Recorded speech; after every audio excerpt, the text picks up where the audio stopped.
Nagtanim na ng luya si Kalahi. Ayan, ganito kami magtanim, oh. Ayan.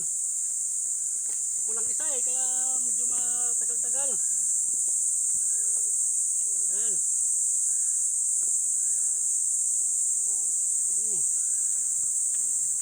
Bago lagyan ito ng pataba, ang ipot ng manok, mga Kalahi.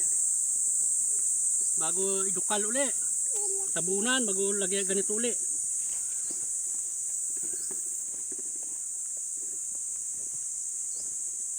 Ayan. So, maglalagay na ako ng pataba. Oh, ito yung pataba na patuyo ng ipon ng manok. Ayan.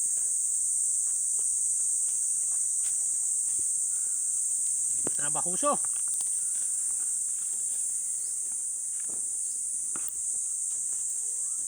Ayan, bago tabunan ko na ang lupa, bago lagyan ulit ng luya.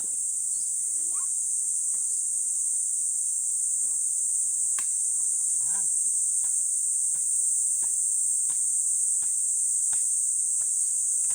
Ayun, ito pa. Yan, ito pa. Ito pa. Ito pa. Ayun, ito ako. Ayan, medyo paisihin lang natin mga Kalahi.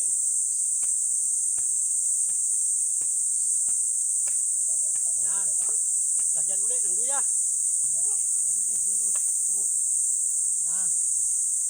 Ito yung mga nakasanayan namin pagtanim ng luya. Hanap na. Ayan, lagyan ulit nito.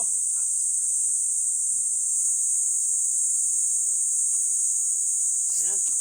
Hanggang dito na lang muna mga Kalahi. So, may mga bihip ako.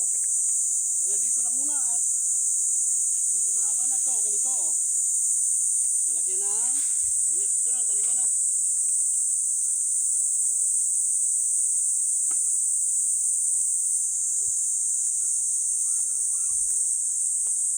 Ayan na yung mga napinis ko Kalahi. Ayan na.